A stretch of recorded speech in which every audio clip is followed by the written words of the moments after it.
आपण पाहत आहात नाशिक खबर न्यूज, जनतेचे हक्काचे व्यासपीठ।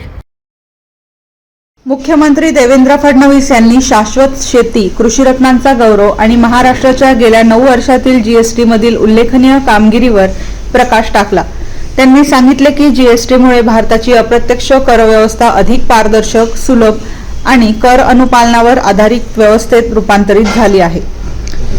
यावेळी शाश्वत शेतीला प्रोत्साहन देणाऱ्या शेतकऱ्यांचा तसेच कृषी क्षेत्रात उल्लेखनीय योगदान देणाऱ्या कृषीरत्नांचा गौरव करण्यात आला।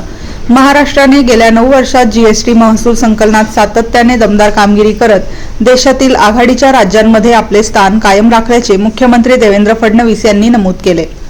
जीएसटीमुळे भारताची अप्रत्यक्ष कर व्यवस्था कर अनुपालनावर आधारित व्यवस्थेत रूपांतरित झाली आहे। यामुळे पारदर्शकता वाढली असून उद्योग, व्यापार आणि अर्थव्यवस्थेला नवी गती मिळाली आहे, असे मुख्यमंत्री देवेंद्र फडणवीस यांनी सांगितले। महाराष्ट्र सरकारचा एक कार्यक्रम आयोजित करण्यात आला होता। आपल्याला माहिती आहे की महाराष्ट्र ही जीएसटीची राजधानी आहे।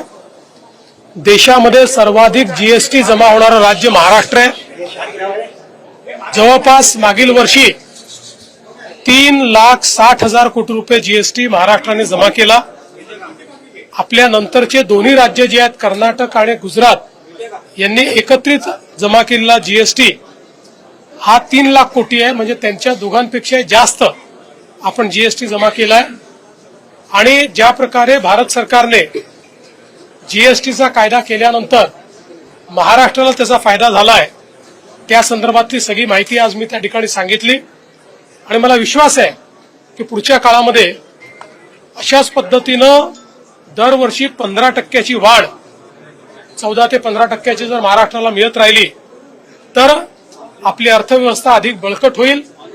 आज या निमित्ताने जीएसटी मध्ये ज्या चांगल्या अधिकाऱ्यांनी, कर्मचाऱ्यांनी काम केलंय त्यांचाही आम्ही सत्कार केलाय आणि सर्वात जास्त जीएसटी जमा करणारे जे उद्योग आहेत त्यांचा देखील आज सत्कार केलाय। एक बहुत बड़ी जंप ली, एक बहुत ही हिम्मत का काम जीएसटी 2.0 है, जिसमें स्ट्रक्चरल चेंजेस भी हुए और विशेष रूप से टैक्स की स्लैब्स को कम करने का काम और वेरी बोल्डली कई चीजों को जो 5% के स्लैब में लाने का काम किया गया। महाराष्ट्र जैसे स्टेट में जो ऑटोमोबाइल कैपिटल है, जहां टेक्सटाइल का भी काम होता है, कई प्रकार के जो बिजनेसेस है, इन बिजनेसेस को बिल्कुल एक प्रकार से लास्ट स्लैब में लाकर या लोएस्ट स्लैब में लाकर इन बिजनेसेस को बढ़ने के लिए जो मौका जीएसटी 2.0 में मिला है और उसके साथ साथ जीएसटी 2.0 का थर्ड पिलर जिसको हम कह सकते हैं वो ईज ऑफ डूइंग बिजनेस, जिसमें हमने बहुत सिंप्लीफिकेशन किया। अन्यथा चूंकि कई बार जीएसटी के बिल्स को हम लोग रखते हैं, उसके अमेंडमेंट्स को रखते हैं, तो एक एक फॉर्म में होने वाले जो चेंजेस है उसको समझने के लिए हमारे अधिकारियों के साथ हमको भी आधा घंटा बैठना पड़ता है कि भाई बताओ, अगर किसी ने पूछ लिया हाउस में कि चेंज क्या ला रहे हो तो कम से कम हमको तो पता चाहिए कि क्या चेंज आ रहा है। लेकिन मुझे इस बात की खुशी है कि बहुत सिंप्लीफिकेशन इसमें हुआ है और आगे भी it should be a constant endeavour. Ease of doing business से कभी समाप्त नहीं हो सकता है। हम इसको और ईज कैसे कर पाए, हम इसको और मिनिमल कंप्लायंस में कैसे ला पाए, लोगों को और आसान कैसे कर पाए, इस प्रकार का विचार हमको करना होगा। विशेष रूप से मैं ये मानता हूं कि एमएसएमईज के लिए हमने बहुत सुधार किए, लेकिन और सुधार करने की आवश्यकता है। और मुझे खुशी है कि लगातार प्राइम मिनिस्टर साहब और हमारी अर्थमंत्री महोदया इसके ऊपर काम करती है, इसका आग्रह करती है और इसके कारण हमेशा ये सुधार होता है। इन सुधारों के माध्यम से मैं ऐसा मानता हूं कि निश्चित रूप से हम लोग आगे और ज्यादा अच्छा काम कर पाएंगे। मुझे इस बात की खुशी है कि इनडायरेक्ट टैक्सेस के क्षेत्र में भारत जीएसटी के कारण एक टैक्स कंप्लायंट सोसाइटी में परिवर्तित हो गया। Today we are a tax compliant society. 90% of the people are voluntarily paying their taxes.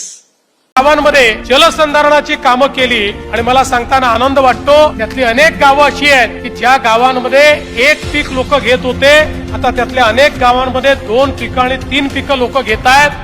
या महाराष्ट्रामध्ये मोठ्या प्रमाणात शेततळी आपण तयार केली आणि त्यातून कुठेतरी हवामानाच्या लहरीपणातही आमच्या शेतकऱ्याची शेती वाचली पाहिजे, अशा प्रकारचा प्रयत्न आपण केला.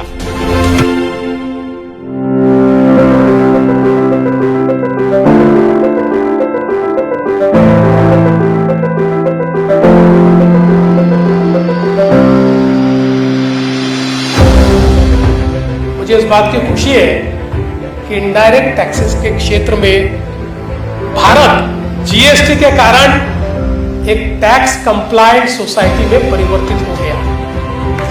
Today we are a tax compliant society. 90% of the people are voluntarily paying their taxes. इस बात के लिए भारत सरकार को धन्यवाद देता हूं, मोदी जी को धन्यवाद देता हूं. जीएसटी जैसा एक रिफॉर्म उन्होंने किया, इस देश को कई कदम आगे ले जाने का काम इस जीएसटी के कारण हुआ है और आगे भी होने वाला है.